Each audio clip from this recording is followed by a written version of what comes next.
Mic check, mic check. Welcome to the Chicken Box. It is another Thursday. God has let you just be on this earth and able to smile. Let's start with a smile. I'm your host, Kevin Impeccable Peck, and I feel like smiling right now. I feel like just bringing some good energy into the stream. Can you can you hear me breathe? Oh, I don't know. Well, I'm Dr. Draper. How are you? Good afternoon, everyone. Welcome to the Chicken Box. I'm Francis Tony Draper on location with Kevin Impeccable Peck for this afternoon's Chicken Box. Welcome, everyone.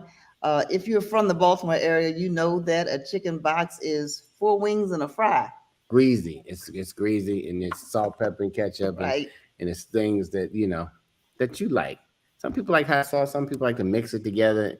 It's just greasy. I can't wait to find out what our guest thinks. I think I think they're backstage. I think he might know a little bit about a chicken box. But welcome to the Chicken Box. Again, I'm Francis Tony Draper. This is the Afro American News. We like to say media company. We're no longer just a newspaper. Facebook page, and you are one of 650,000 people who like us already on Facebook. And so, like and share this broadcast. And we're going to get into a wonderful topic today, Black people versus voting, as this is the last day of early voting in the state of Maryland. But before we get there, I want to introduce our other co-host. Oh, Kevin, we forgot Impeccable. I'm sorry, Impeccable. We forgot to say this is a multi-generational. It's a multi-generational family show. You got to share your square with your mother. Sometimes, of all the people that we have to share, but no, I wouldn't rather share with anybody else but you. But let's get down to it. And it's Black people versus politics today. Oh, okay. We're getting into politics, the political structure, the science, we hear politics and we say people playing politics, and then we say, what are the politics and how do the politics affect Black people? So we're going to get into the politics.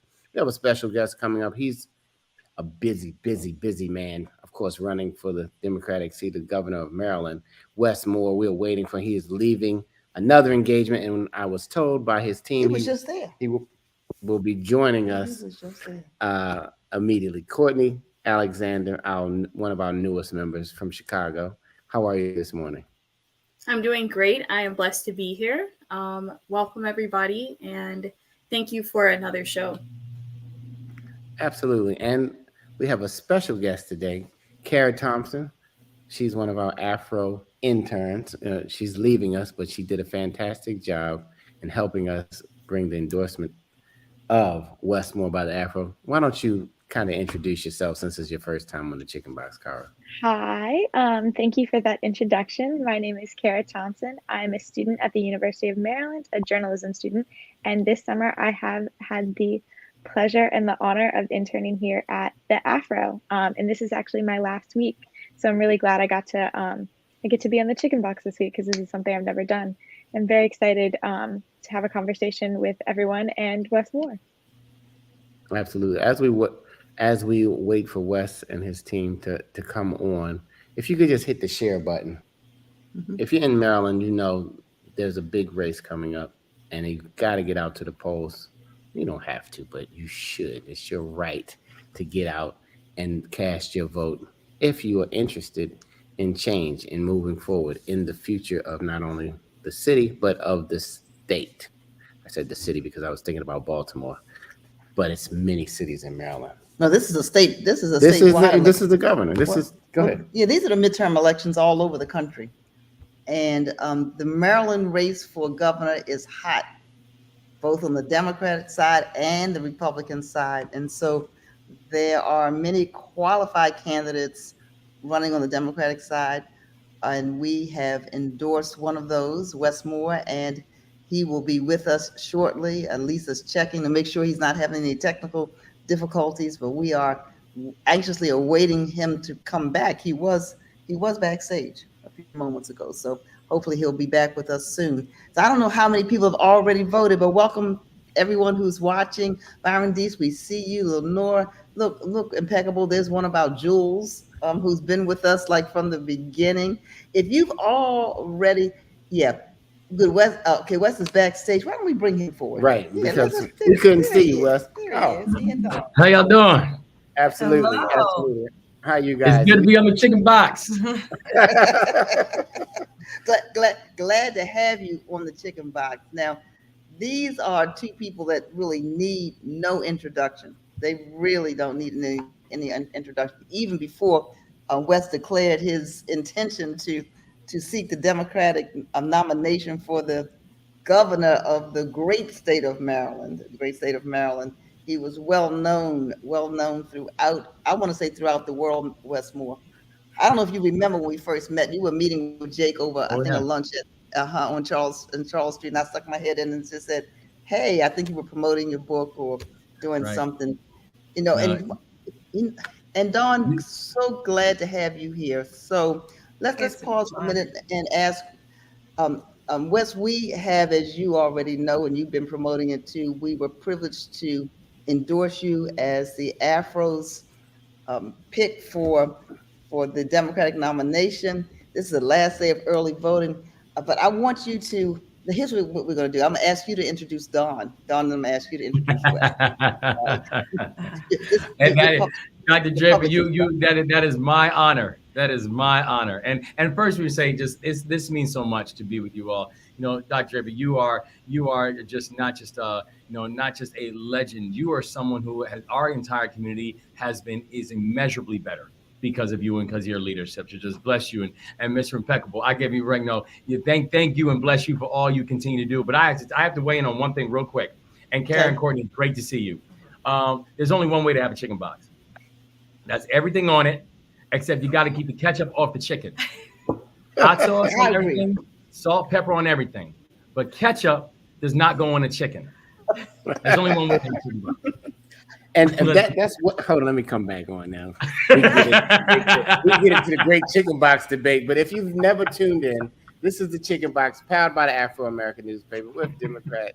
I'm going to just call him the governor. I can call you the governor anyway. If they don't call you the governor, you got to speak it into existence. With the new governor and his beautiful wife, Wes and Dawn Moore, this is where we dispel stereotypes. Every week we have a black versus something. We've had versus mattress money, versus COVID, versus Trumpism, versus cheating on you, whatever. We've had black people versus things. It's things you talk about and think about, and you get on the Chicken Box and speak your truth. Now, we might not agree with you, but everybody doesn't have to think and look and act the same way. Just because that 2% of African Americans want to act up every now and then, it's not all of us, okay? It's not all of us, but the other news, and we're celebrating 130 years, you guys, as the oldest black business in Maryland. Oh, it's going to be an awesome gala on August 13th. Hopefully the Moors, the new governor, can come. It's going to be DJ Kid Capri. It's going to be Tommy Davidson from In Living Color. And it's going to be you guys. And it's going to be a party. It's not going to be a bunch of speeches. You know, the stuffy black tie events that you go to. This is a party. Dress up, bring your favorite significant other, and come have a wonderful time and celebrate 130 years when less than 2% of African Americans can read. That's right. And if you don't have anybody to bring, come on, you might find somebody to dance with. Anyway, Wes does not like ketchup on his chicken box. I'm with Wes. I'm like not in the chicken. Yeah, on the fries, yes. Not on chicken. Just not on the chicken. No, but I gotta put it on the side. It's the ketchup and the hot sauce together, like back at Lexington Market. Anyway, you might not know nothing about that. But okay, let's get the introduction. Thank you for joining us. And I love it when a power couple comes in, and it always just shows not only black love, but just the black strength of the family. So, Wes, you can introduce your queen, and Don, you can introduce your king. Thank you. No, it's mine, and this remarkable woman to my right has been my wife for 15 years. And I always say that we have two kids, an 11-year-old daughter and an 8-year-old son. I always say that our daughter is my heart and my son is my soul, and my wife is my everything. She literally is my heartbeat, and someone who every single day I just strive to try to make her proud. I just strive to make her remember that she say yes and to keep her on board. But I tell you, I mean, she's a remarkable friend. She is a remarkable mother. She is a remarkable partner. And I think when I say partner, I mean partner in every definition of the word, because even in this gubernatorial run, I've been left in awe about how just amazing she is. And because her background was really in a lot of this world. She was the former chief of staff for Anthony Brown. When he was going on to become a lieutenant governor. She worked for Kathleen Kennedy Townsend. She was a deputy campaign manager on campaigns. So she has been in this world and in this field. And not only has she done it, she's a masterful job of preparing the family for what was going to happen in this race, but also just helping to steer the entire ship. I mean, she's brilliant. She's brilliant. And I could not be more thankful and grateful for having her by my side on this life journey. And I tell you one more quick thing. I remember I was talking to somebody, this is probably a couple weeks ago, and I was telling them our plan for small businesses and what we want to do for small businesses. And the woman said to me, she's like, "I really like your wife." She said, "I think I'm gonna vote for you." And I'm like, "I appreciate your support." So whatever works. So, Hey. but I Hey, couldn't be. Wes, I almost said a couple times, and fellas don't usually say when you were going through your everything, your honey and your tea. I was like, go ahead, Wes has a playbook, boy. He has the playbook there, fellas. You can take notes from the new governor. That's right. That's He my knows truth. how to treat his That's my woman. truth. Okay. Don, I'm gonna give it over to you to intro. Thank you, Mr. Impeccable. Thank you, Dr. Draper. It is just such an honor to be here. Courtney and Cara, you all are such just a major part of our fabric of, as an institution. We're so grateful for you and our Black media. It's just so important. And usually I don't like to follow Wes after he has said something, but when I get to talk about my husband, I'm more than happy to follow him on that one. And I will say this, he literally had me at hello. And I'm just so grateful for him.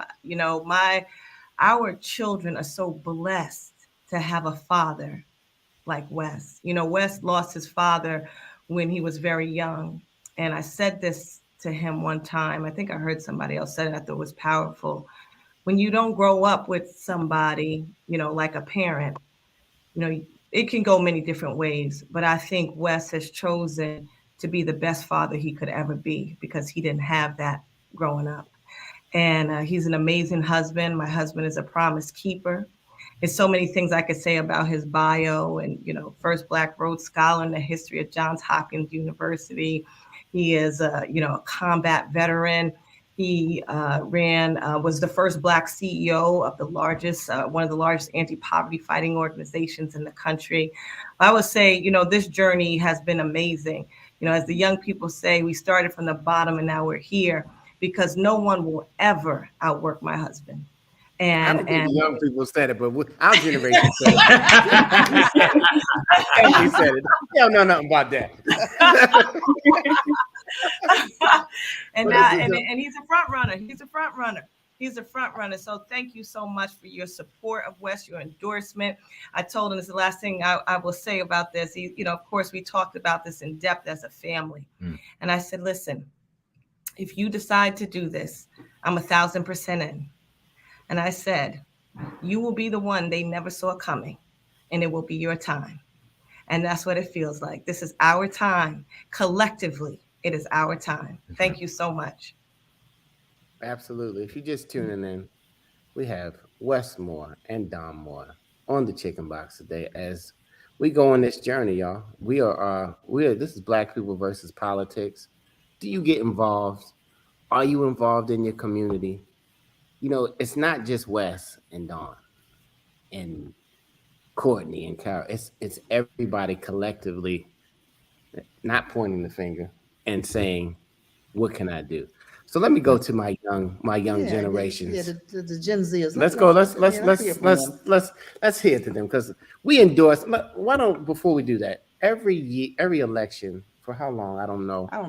The Afro has endorsed candidates and they've had interviews and they've come and said who they think is going to be the best person to really represent our community. Absolutely. So Cara, on your internship, had a chance, and so we brought her on. And let's just start there. How was it to dive into the endorsement process? It was honestly really incredible. It was not something that I thought I was going to be able to have the opportunity to do maybe ever, really get to speak to. I spoke to pretty much all the candidates running for governor and comptroller and a lot of positions in Maryland. And it was really a really unique experience to be able to ask people and I got to actually ask the question, say, oh, well, what is your plan to do for this? Or what got you into the race? So it's really been really interesting. Especially as like a young person, this is only my second election I've been able to vote in. So to kind of have that almost not quite one-on-one, but that personal connection to all these candidates running for all these different types of office, it was a really cool experience. And I really felt like my voice was heard and my questions were answered. Absolutely, Dr. Draper. Yeah, that was wonderful, Kara. So is there anything that you wanted to ask? This is your chance. You wanted to ask the next governor of the state of Maryland, but you didn't have a chance to ask him? Well, one thing I'm curious about is how you actually got interested in politics, because I know you have a background with Robin Hood and in the military and all that different stuff. So I was just curious as to how you decided to run for governor and kind of what that kind of whole process looked like. I love that question. I love that question. And you know what? And honestly, Kara, first of all, it was a joy to be part of the process. You did a great job. And so we are very grateful. And, you know, it actually, there's something that, you know, I think about, even when we're talking about Black people versus politics, where that actually isn't, because politics impacts everything we do, right? I mean, it's important for us to remember that everything is a policy decision in our life, right? The air that we breathe, that's a policy decision. Policies were made that are impacting every single thing. The water we drink, policy decision. The transportation assets we have or don't have, policy decision. The way you're policed, policy decision. The home you live in, policy decision. The schools you attend, policy decision. Like, politics impacts everything. And when I think about, you know, my journey now into the governor's race, where I always say, you know, I've been a public servant for my whole life. I just haven't been a politician, right? And the thing that I know, when we started working, and I have a long track record of working both in communities and with communities to be able to make big structural changes. And the thing that I know also is this: if we aren't impacting systems that continue to allow people to fall between the cracks, then we will just repeatedly find ourselves cleaning up the debris that comes from broken systems. And I tell you, one example that I have was, when I ran one of the largest poverty fighting organizations in this country, we built an initiative called 90 to 0, which was exclusively focused on addressing the racial wealth gap. Because right now in the state of Maryland, has an 8-to-1 racial wealth gap. And again, when I'm not talking about income, we're talking wealth. And those are two different things. And the wealth gap that exists, we all know it's not because one group is working 8 times harder, right? It's because there are systems that continue to allow a wealth gap to exist. Everything from unfair appraisal values in historically red line neighborhoods, to the ability to get housing options, to how difficult it is and one of the reasons that we are so proud as a community of the Afro is how difficult it is to actually be a Black business owner and have a sustainable Black business. Like, it's extraordinarily difficult. Those are assets. That's how we create wealth, right? And so we're working on this issue. And I remember I told one of my colleagues, I said, you know what, I think it's time for me to move on, because I was CEO for about 4.5 years. And they said, well, what are you going to do? And I said, I think I'm going to run for governor of my home state. And they're like, what issues do you want to work on? And I was like, well, we're going to talk about education. And then I said, we're going to address the wealth gap. And they said to me, they're like, but you've already built a big initiative that's focusing on the wealth gap. Why would you leave and run for governor? And I said, why do you think the wealth gap exists?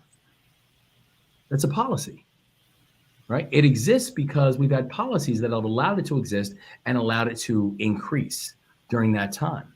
And so the reason that we got in this race, and the reason why I believe our campaign is surging, and with everyone's help, we're on pace to win, is because people realize now is not the time for small politics or small policies. Now is not the time for kind of nibbling around the edges, because nibbling around the edges gets us the problems that we have here.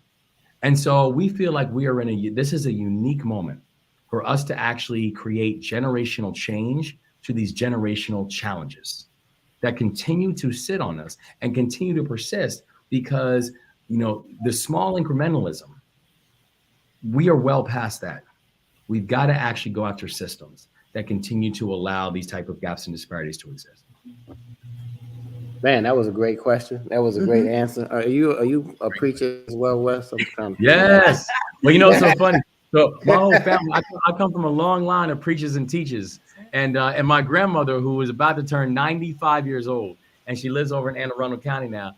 No matter what I do in life, she's always like, "Listen, at some point, you know, I hope you get your life together and become a minister." Even if I'm the governor of the state, she's like, "That's great, but at some point, I really hope you achieve your destiny, your greatness, and become a minister." So she's still waiting. She's still waiting for me to get my life right. Mama Wen is at the point in life where she doesn't have to hold anything back. No, she doesn't. No. She doesn't. 95. Not at 95. If you just tuned in, this is the Chicken Box. We're having a conversation because that's what it is. The Chicken Box, you're not being interviewed. This is a conversation. This is Black People versus Politics with Wes and Don Moore, the future of the governor's mansion. I always wanted to say that, the governor's mansion, and not be Benson. You remember Benson? Anyway, that's a whole different story. We're hanging out with Kara, our intern, who's leaving us. She's at the University of Maryland, right, Kara?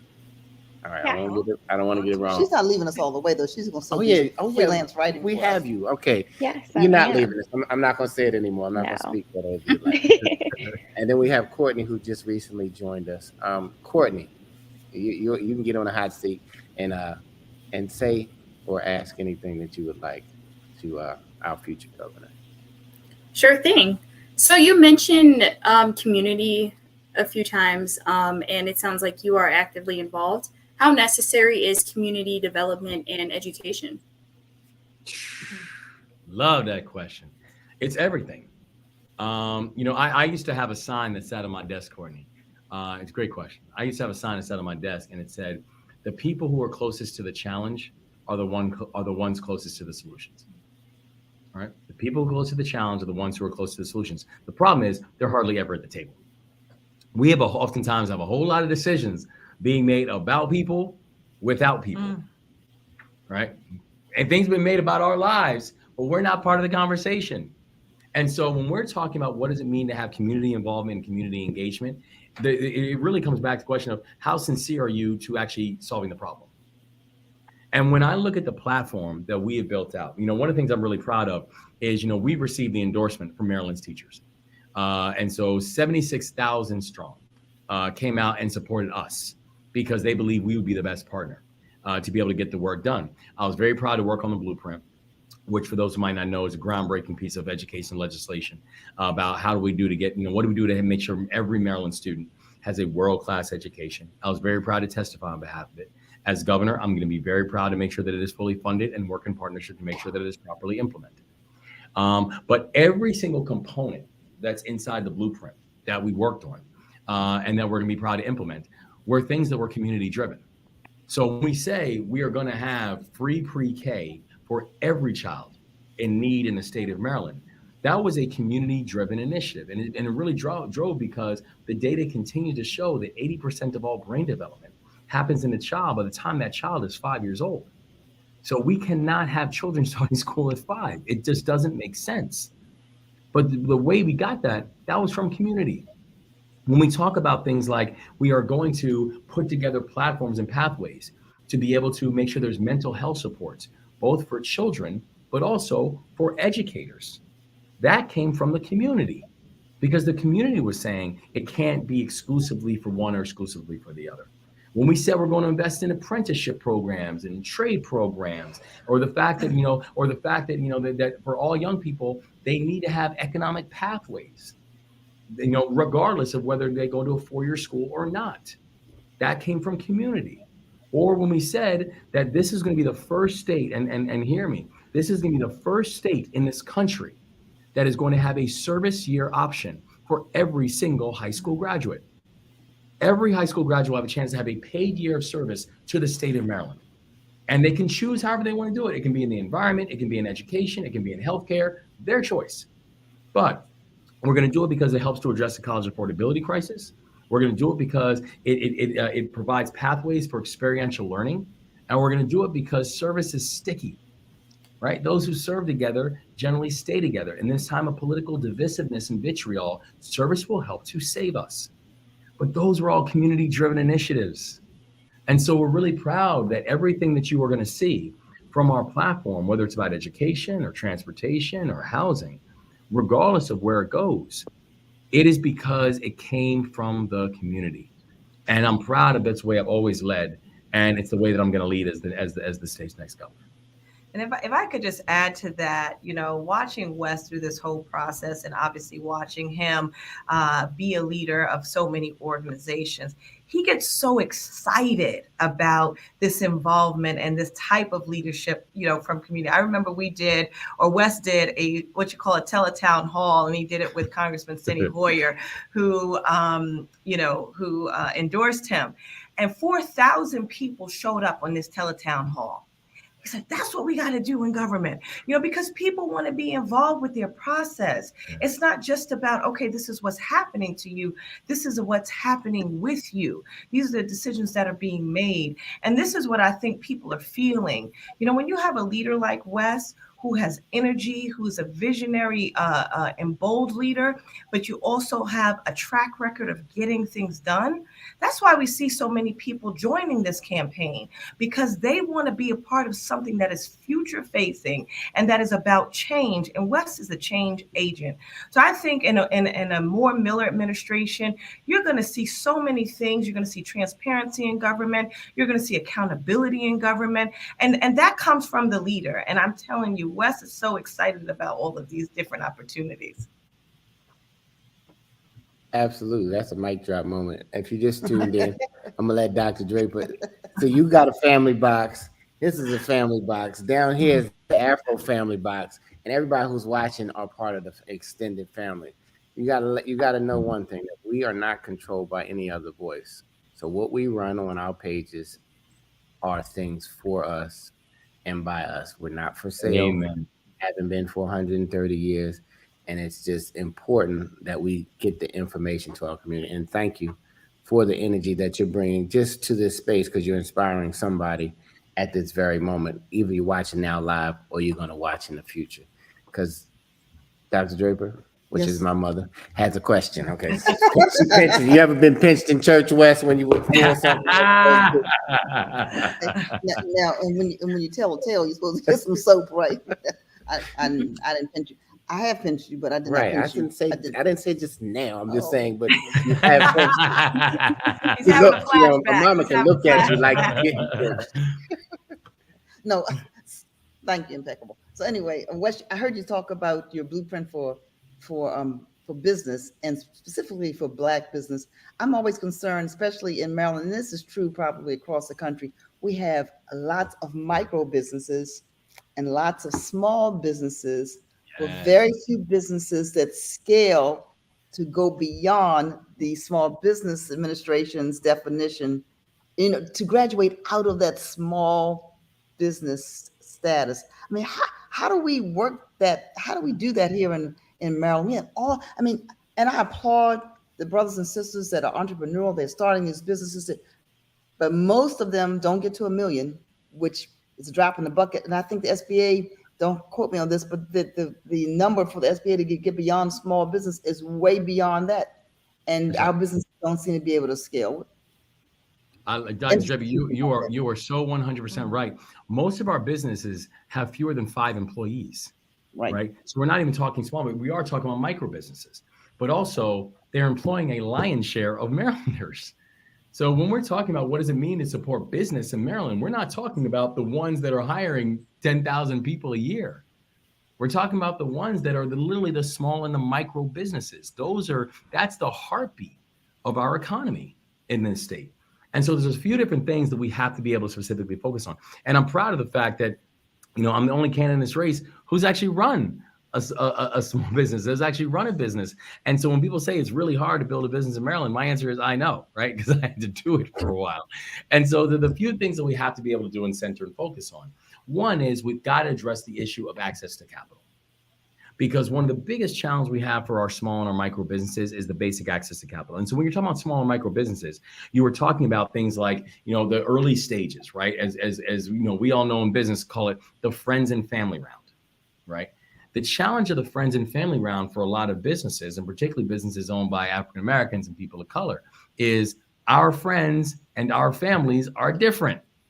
We don't have the friends and families oftentimes that you can go and go get $500,000 or $1 million or whatever, or $100,000 from people to be able to advance your dream.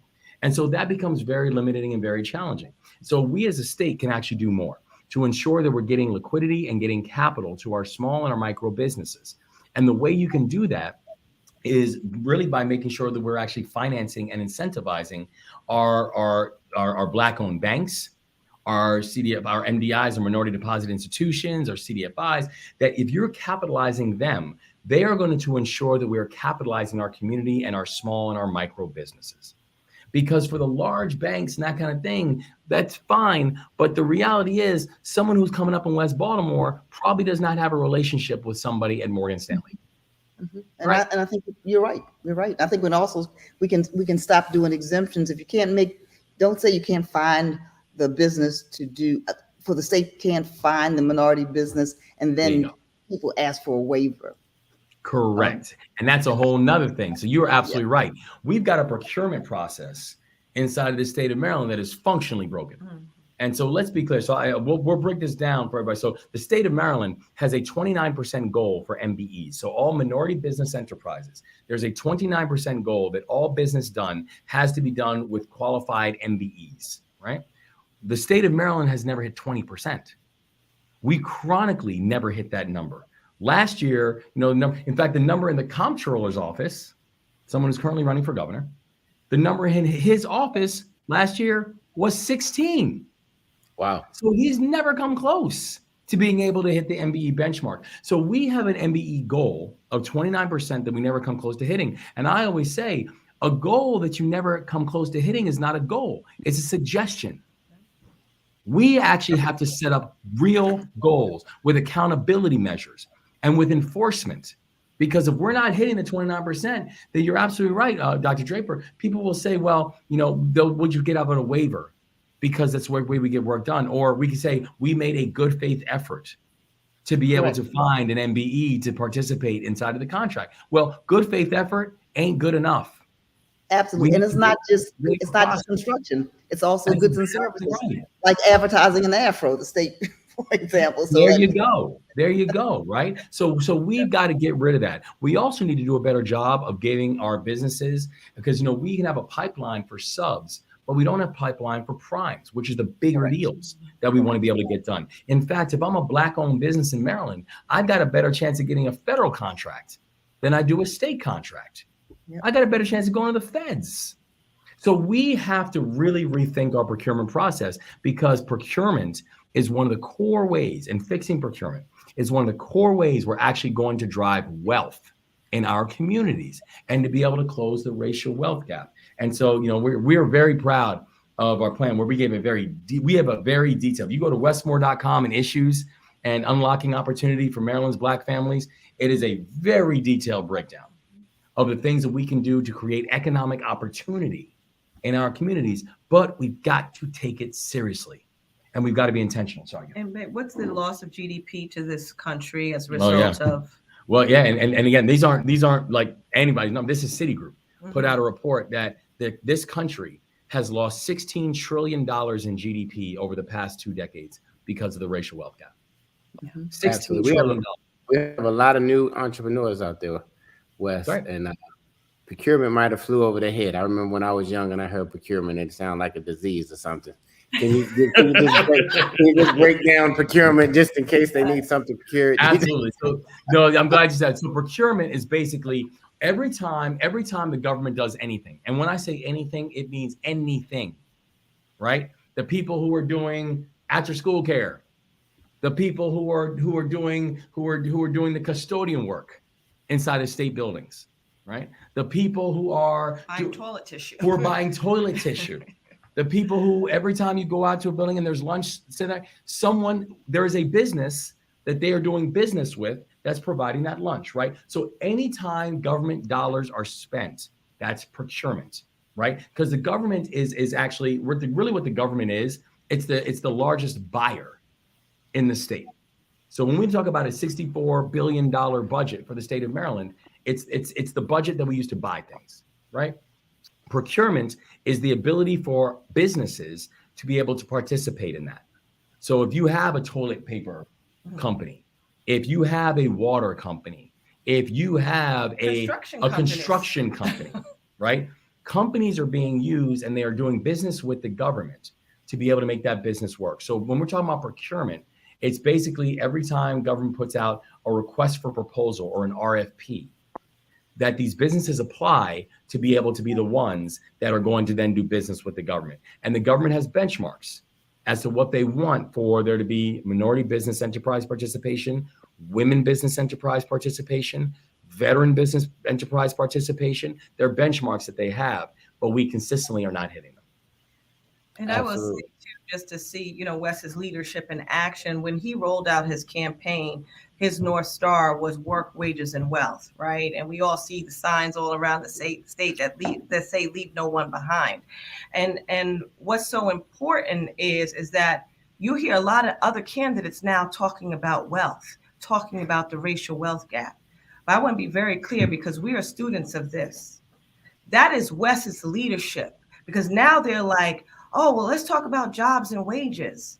And Wes has been talking about wealth, because we understand if we don't have wealth in our communities, right, we don't control power in our communities. This is why we see so many communities falling behind. So I want people to understand, do not be duped or fooled by those who you hear now talking about the racial wealth gap, talking about wealth. Wes rolled his campaign out with that. He's been talking about this since, you know, for 10 years, to be quite honest with you. But in this campaign, he is the first to bring to the people, like, this is not just about jobs. This is about economics in general. This is about wealth building opportunities for all families. And let's be clear, there's a difference between someone else using it as a talking point and actually being able to explain what it means and what to do about it. That's right. Absolutely. I think we have a question from Craig Teller. Thank you, everybody who's tuning in the conversation. We feel your love as you type or you speak the text, whatever your thing is. The question was, why is there not some sort of penalty when they don't hit the benchmark for these percentages? It's a great question, Craig. It's a great question. Honestly, I don't know, because there need to be, but also there need to be things like, and you'll see in our plan. Again, if you go to westmore.com and issues and you see it, we talk about things like what are the penalties and what are the punishment mechanisms that we have for repeat offenders of this, right? Because there are plenty, right? Why is it that we continue to allow this to happen in such a process where these individual departments, that there's no measure of long-term accountability? Let's be clear. Another department is the Department of Commerce. The Department of Commerce is currently run by a person running for governor. Do you know what the Department of Commerce's number was last year with a 29% goal? 2%. 2. So let's be clear. There are a lot of people who need to be held accountable, right? There are a lot of people who need to be held accountable for their actions and for their records. And you can look at my receipts. You can look at my receipts on the work that we have done. You can look at my receipts on the work that we have done to be able to increase wealth in our communities, the work we've been able to drive capital into our communities, the work we've been able to invest in our communities. You can check my receipts. But the reality is, in the comptroller's office last year, the number was 16. In the Department of Commerce last year, the number was 2. Let's be clear about what a roadmap and a pathway to be able to address the issue. So, Craig, my answer to your question is, great question. Hey, the young people, I know y'all know about the receipts, because they got receipts. They with us. That's not a generational gap. We got the receipts. That's right. That's right. Keep your receipts and check them. If you just tuned in, this is the Chicken Box, you guys. And we're talking Black people versus politics, which we found out so far. This is an education class, guys. And why you're involved and why you're not involved, but it's all boils down to policy. And, you know, the people who you think can affect the policy and the change the best is who you should vote. We're not telling you who to vote for. We're just telling you who the Afro endorsed and who we voting for right here on this screen. Some of the others who have already voted because we are ready Well, that's not true. for change. That's not true. I'm telling when we do an endorsement, we're telling you who to vote for. Okay. As someone said to me in church on Sunday, and it wasn't for the governor's race, they were clear on who they were voting for. They said, I don't know who to vote for the down ballot races, but I took my afro. By the way, you can take your afro, you can take your afro into the polling place with you. That's right. We did not endorse in every single race, but we strongly endorsed in the top. So Westmore for governor, we endorsed Anthony Brown for attorney general. We endorsed Brooke Learman for controller. Those were our endorsements. We also endorsed in some key state senate and House of Delegate races, not all of them. And let's see, we endorsed in some congressional races. When I say we endorsed, we did a ballot to cover those, but we endorsed. So we're saying that's who we want you to vote for. And you're right. And a lot of people will just literally take their copy of the afro and bring it with them to the ballot box because they're like, listen, this is the most trusted news source we have.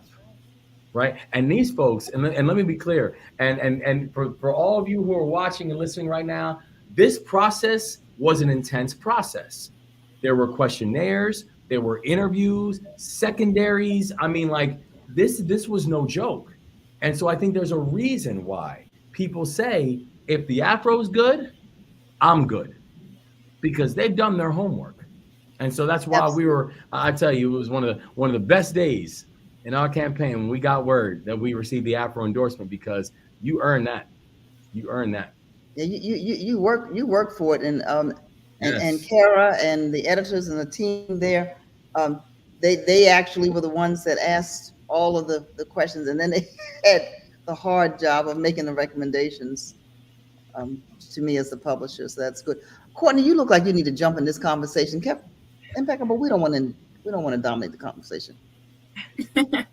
Courtney's in Chicago, so she can't vote for you this time around. That's all right. Sorry, she's in Chicago, where politics is big in Chicago. We'll need you to vote for the reelect. There you go. I got you. So I do have another question for you. What have you identified as the key challenges to Maryland in terms of economy, public safety, and healthcare? So another great question. I think that there's three things that we're going to have to get done over this state over the next decade. One is we've got to make our state more competitive while also making it more equitable. Right. And actually, I don't think that's a choice. I actually think you have to do both. And you cannot make it more competitive if you're not making it more equitable. You're not going to make it more equitable if you don't make it more competitive. Right. So we've got to be able to do both as an economy. And I'll tell you some things we need to do along those lines. The second thing is we've got to address the racial wealth gap, and we've got to close it over the next decade. It is imperative that we close this wealth gap if you want your economy to grow. And the third thing, we've got to address the issue of climate change. We've got to address the issue of the environment. We have now spent over $10 billion over the past decade in the state of Maryland because of climate damage, because we don't have resilient infrastructure. And when we're watching, so we've got to make sure we're building raise our seawalls to address rising sea levels. We've got to make sure that we are actually increasing tree canopy to address extreme heat, particularly when you're looking at a place like Baltimore, where Baltimore is the 7th hottest heat island in this country. Right? When you're looking at the fact that in Baltimore, children growing up in Baltimore have double the asthma rate of anywhere else in this state. So you're watching even how environmental impacts are not spread evenly. They're hitting our communities the hardest. And so we've got to be able to take that seriously. Now, to do all of those things, we are going to have to address everything that you mentioned earlier, Courtney, where we have to make sure we have a 21st century education system. That's training our students how not just to be employees, but also how to be employers. And that's preparing them for the jobs of now and for the jobs of the future. Right now, we've got 2 available jobs for every person filing for unemployment. And people say, well, how does that make sense? Well, it's because we have jobs that are available, but we're not training our children to be able to take those jobs on, right? That's how those dynamics and those numbers work. We've got to focus on public safety. I feel like the number one job of any chief executive is to make sure your people are safe. Because also, if people do not feel safe, they will not come. And if people do not feel safe, they will not stay. We've got to focus on it, and particularly in areas where, again, I'm very proud. I'm the only Baltimorean in this race. My wife and I, we're raising our kids here. And so we take this very personally. And so there needs to be a measure of partnership that takes place to be able to address issues of public safety, to ensure that, yes, we are getting these guns off of our streets, getting these illegal guns, these ghost guns, etc. We need them gone. And we have to be able to work with our federal partners in order to both get the guns off of the streets, making sure we're also having real punishments for those who are pushing them into our communities. And we have to make sure we're doing things like investing in all the other root causes of crime that we continue to see. No one can talk about crime in Baltimore, knowing that we have to address these issues without also understanding the fact that the poverty rate in Baltimore is double that of the state of Maryland, right? We are never going to arrest nor militarize our way out of this. You've got to address the long-term issues that continue to cause the level of desperation and frustration that we are feeling in so many of our communities. And so if we can think holistically about all those things, getting transportation assets that move people from where they live to where they work, it's one of the reasons why I'm so proud to have, the person whose name is right above my head right there, Aruna Miller, as my running mate. I mean, she is remarkable. She is a seasoned and a respected legislator out of Montgomery County. She was on the Ways and Means and the Appropriations Committee, but also she's a transportation and a civil engineer by training. And I cannot wait to have Aruna Miller as the next lieutenant governor for the state of Maryland when we have billions of dollars coming in from the federal government that are intended and earmarked for transportation and infrastructure assets. So this is going to be an exciting time for the state of Maryland. I'm telling you, Courtney, Chicago might be cool, but you're going to want to be here, man. Like, this is going to be Maryland's decade for real. This really is, one of the most consequential elections in a generation. I understand it's a midterm, but we have to really understand that these policies that are going to be created are affecting our young people, for the next 20 years of their lives, our older adults. And one thing about Wes, and I think, listen, we have to always consider what drives people. And I think Wes has a real understanding of the urgency of the moment, as a combat veteran and also someone who lost their father unexpectedly at a young age.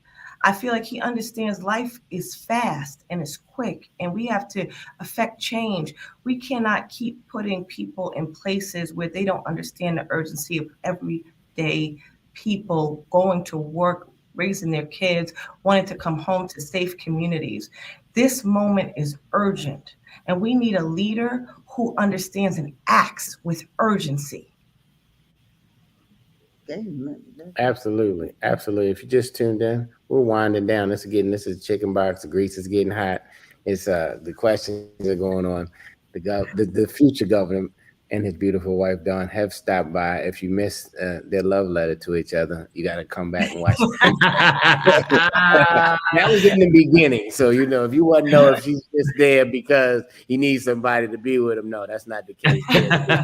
They team more. And and they from people. Right. I don't know, Dawn, I think you're from New York, Dawn. That was just a guess, but that's I feel a Mary J. Blige of something coming out, kind of energy coming, coming from you. Yes, I was Craig, I see why you married. Also, I have to give a shout out. My uncle, he said, "Tell my 06 brother hello." So I've done my family duty. There we go. Right. And Carl Murphy, one of the trailblazers of the Afro, our great grandfather, of course, was a member of Alpha Phi Alpha, and of course, all of that matters. Be more matters. So I don't even have to ask. I was going to say Ravens and Redskins, but Commanders. I'm sorry, I can't even believe. I don't can't. That's not even a question. We Ravens Wes, all day. We good. We good then, Wes. I'm gonna vote again. Diane said Queens in the house. So we got people. What part of New York are you from, Dawn? Queens, Bayside. I grew up in Bayside, Queens. I went to University of Maryland, College Park. So is that where you got? Where did you guys meet?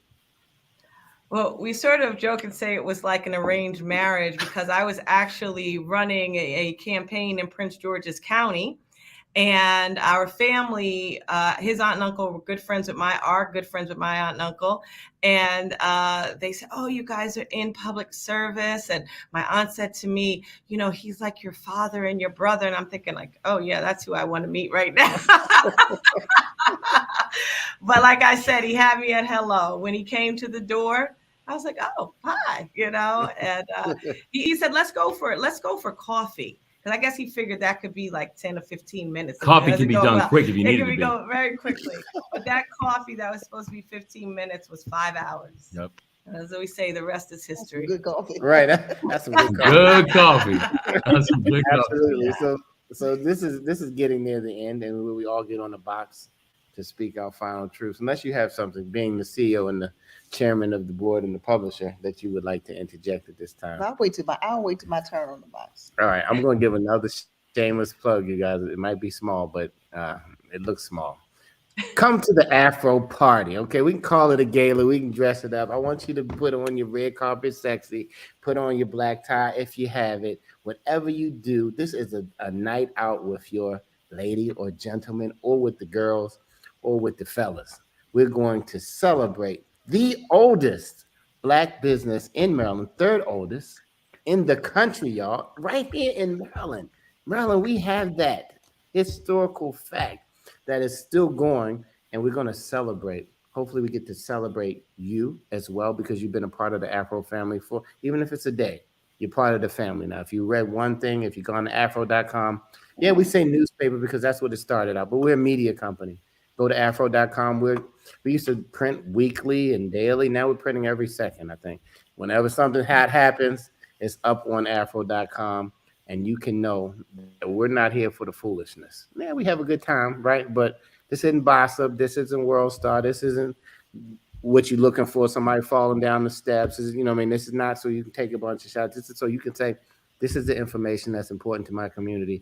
And I trust what they say. Because with politics, all right, I'm on the box now. I'm going first. With politics, people don't do a lot of research.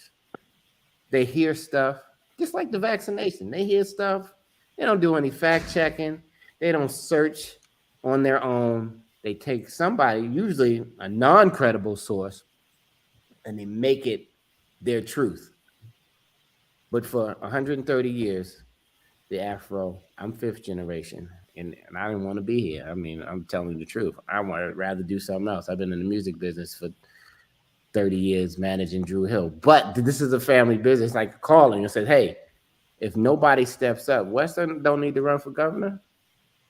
He's a boss already. He's a CEO. He's living his life, but he's called. Some things you called to, and you don't even want to be there. But once you get there, you just got to do your best job of being there. And so I want to say thank you again. I'm on the box. Listen, y'all. Politics is policy. It is helping change the groups and the people and the systems around you. And if you don't get involved, you will always be talking out the side of your neck. Be more stand up. That's what I'm. Kara, our intern and now our freelance writer, right? Because I'm not putting you out, Kara. You here to stay. You're on the box. Final words. Oh, I'm on the box. I guess since I am a Gen Z, I'm from a younger generation. I know that a lot of people my age kind of are frustrated with politics. I think that their voice doesn't matter or things don't get done. And I guess I would like to just say that even just voting in the election, this isn't a presidential election. So a lot of people are like, oh, why would I vote? I think it is really important to make sure that you're voting for people who you think will make a difference. Especially Wes was talking about how a lot of his policies are based on things he's heard from the community. So if we elect someone like him into office, he will listen to your concerns. And so I think it's important for young people that this may be their first election or their second election, just to make sure that they are doing the research, like Lou said, and are really making their voices heard, because it's really easy to just vote, and that is a way to get involved with politics. You don't have to run for office or campaign for somebody. You can just vote. So I'd encourage everybody to do that. You can send a little money, Cash App or something. Send a little couple coins over, some Bitcoin over there to him. Anyway, Courtney, you're on the box. Okay, so I agree with Kevin and Kara. I think it's important to go out and vote. I know that everyone focuses on the presidential elections, but if you want to see changes happen in your community, we can do that. So don't forget to do your research and go out and vote. Absolutely. Short and sweet. Well said. Dr. Draper? All right. So I want to say, first of all, thank you to Wes and Dawn Moore for joining us. I'm putting in my bid now. Athena, if you're listening, I want to be on stage on the night of the 19th for the primary. Maryland is a primary election kind of state, at least for the nomination, right? So then it's the general fight. But I tell you, I want to be on the stage. So whatever needs to happen to be there. I'm putting my bid now. I'm out of town, but I'm flying back in on the 19th, and I've already voted, and I've already my mail-in ballot has already been acknowledged. I checked it this morning and make sure it didn't get lost in that big white box I dropped it in. And so I want to encourage everybody. This may be the last day of early voting in Maryland. Even if you're not registered to vote, go to any polling place within the geographical location where you live. All right. If you live in Baltimore City, please don't go to Carroll County, but you can go to any place in Baltimore City. Doesn't have to be your regular precinct, but check to see if you're not going to do it by today, then wait until the primary election. You can still do a provisional ballot. You can walk in, but check to make sure where you're voting. Maryland has been redistricted and polling places have changed. Yes. I don't know, Wes, I'm not going to get into that whole discussion about the timing of all of that. No, you city is already is already at a low level. And so if I'm used to going to my firehouse on Harford Road, that's where I'm used to. And now you've moved me to the school that I've never heard of. So anyway, I'm saying to all of us, please be advocates for getting your neighbors and your friends and your family to the polls. We often lose elections. Let me say it another way. We often don't elect the most qualified person or the person we want because we don't go to the polls, and then we complain about what didn't happen.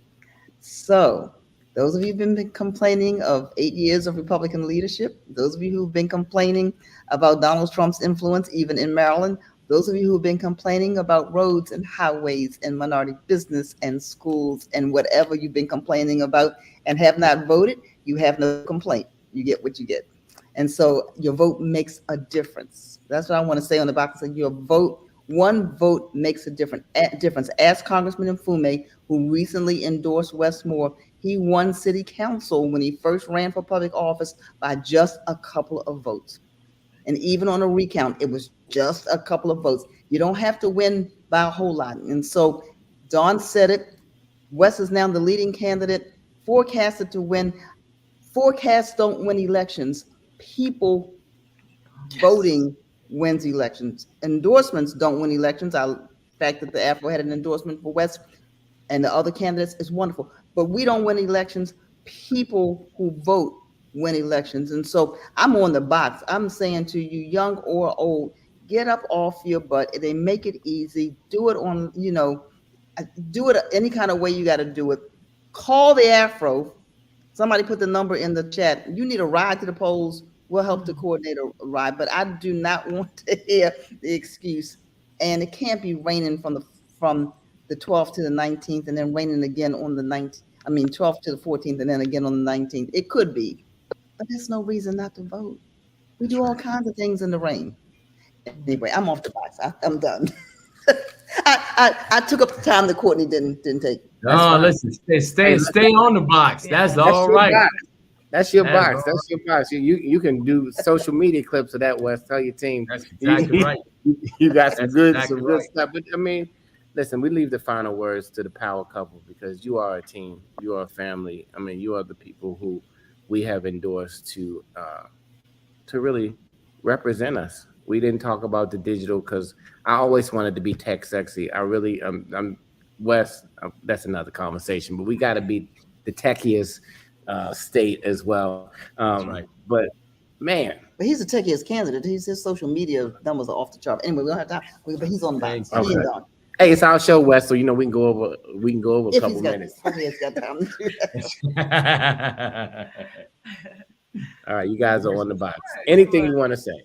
Well, first of all, we love you all. We're grateful for you. Thank you for bringing the truth to our community, for fair reporting, and doing it for 130 years. We are just so proud of the institution you are and what you mean for our communities. And I just got to echo what Dr. Draper said. Listen, if you want Wes Moore to be your governor, you've got to go vote. That's the only way it can happen. And we are at the polls. We are working. We will not be outworked. And we're hearing some great things at the polls, but we need more people. We need everybody to turn out. Tell 10. That's what your assignment is. Tell 10 to go vote. And with that, we will win. There's no doubt about it. And we will bring change, because my husband is a change agent. Thank you so much for this opportunity. And thank you for supporting him and endorsing him. Thank you. Thank you. No, only thing I just say now I'm on the box is what she said. What she said. Nah, it's real. Like this is our time, everybody. Yeah. This is our time to do something special and to do something in history. And people do bring up the fact that they're like, listen, this state has never elected an African-American statewide. Right. And in the history of this state, we've never elected an African-American statewide. This country has only elected 2 Black governors in its history. Right? Deval Patrick in Massachusetts and Doug Wilder in Virginia. That's it, ever in the United States of America. And so we do know that we're walking, into on a path that might have been uncharted when it comes to the end state. But the thing that we know is this: we're not walking alone. We're not walking alone, and we're walking on steps and on bricks that ancestors have long laid. So the only thing we're being asked to do right now is to walk our journey and to walk into our greatness, into a greatness that has already been laid for us, into a destiny that has already been set out, and into as Oprah said, into a crown that has already been paid for. Mm-hmm. That's what we're doing in this moment, is for us to take this moment seriously, to go out there and to know that in this moment, we are being looked at from both sides, both from the ancestors and also from the children, and who are looking at us and asking us, what are we going to do in this moment? And so with your help, we're going to cross this finish line together. And then we're going to be working together in partnership to be able to make that trust, make it meaningful, and to be able to make this the place that we're not leaving people behind. Man, I wanted to say big trust as soon as you said that, because be more big trust. If you don't come through Baltimore on Baltimore's own, history breaking to be the 3rd African-American governor in history, right, we're going to be disappointed. They are always against us, Baltimore, on everything. They never think that we got it, but we always have the winners and the superstars. So Baltimore, you have to outvote every other place in Maryland. That's it. We can't be last. I refuse. I'm gonna have to go on a daily. Send me your social media person. So anyway, I hope everybody has a wonderful day. Please smile and be nice to someone. The Moors have beautiful smiles. I thought they were dentists when they first came on. They were smiling so much. They sitting close to each other. You see their body language. Some people, they don't like each other. They're like, they touch you, they laugh. You know what I mean? It's real, and that's the kind of people you want representing you. Real people, not people who are, like they say, playing politics. But until next week, God willing, we hope to see you soon. Please go vote. Thank you, Courtney. Thank you, Kara. Thank you, Dr. Draper, as well. Thank you, Impeccable. Right. And we're going to get a chicken burger. It's lunchtime, y'all. So we'll talk to you soon. And everybody else, Diane, Craig, James, Peter. Oh, I didn't get Peter's question. You got to, maybe somebody from your campaign can answer, was what about P3 for BWI? I don't know what P3 is. Is it P3? Is it? I don't know what that is. Public-private partnership. We can get back to you on that. Okay. About, it'll be in the chat, and you can answer. You can answer Peter, Byron, and everybody else who maybe didn't put a comment in, but you took the time, even if it's after the stream, just to check in on Wes and Don Moore real people representing the best state in the country. You heard it. Courtney, it's time to move to Maryland. You know, it's real cold out there in Illinois. But anyway, until next time, everybody, have a fantastic day.